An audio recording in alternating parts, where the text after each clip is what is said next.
سردیوں سے حفاظت کے لیے بعض لوگ ٹوپے پہنتے ہیں جس سے کان بھی چھپے ہوتے ہیں لیکن چہرہ نہیں چھپتا اس سے۔ تو اگر ایسا ٹوپا پہن کر کسی نے نماز پڑھی ہے تو اس نمازی کی نماز کی 3 صورتیں ہوں گی کہ اس کی نماز ادا ہوئی یا نہیں ہوئی۔ نمبر 1 یہ کہ کسی عذر مثلا سردی کی وجہ سے پیشانی ڈھکی ہے ٹوپے کے ذریعے اور پیشانی زمین پر سجدے کے اندر جم بھی رہی ہے اور زمین کی سختی محسوس ہو رہی ہے ٹوپا پہننے کے باوجود بھی،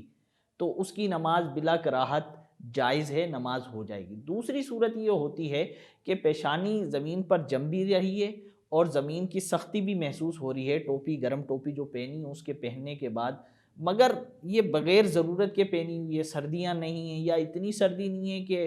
کہ اس کے بغیر گزارا نہیں ہوگا، تو اس صورت کے اندر نماز مکروہ تنزیہ، نماز ہو جائے گی، دہرانے کی بھی ضرورت نہیں ہے، لیکن بہتر ہے کہ اس قسم کا جو ٹوپا وغیرہ پہنا ہوا ہے وہ اتار دیا جائے۔ تیسری صورت وہ اہم ہے کہ ایسی ٹوپی پہنی ہے جس کی وجہ سے زمین پر جب سجدہ کر رہے ہیں تو سجدے میں پیشانی کو زمین کی سختی محسوس نہیں ہو رہی، تو ایسی صورت کے اندر نماز نہیں ہو۔ جی ہاں، ایسی صورت میں نماز نہیں ہوگی۔ تو جب بھی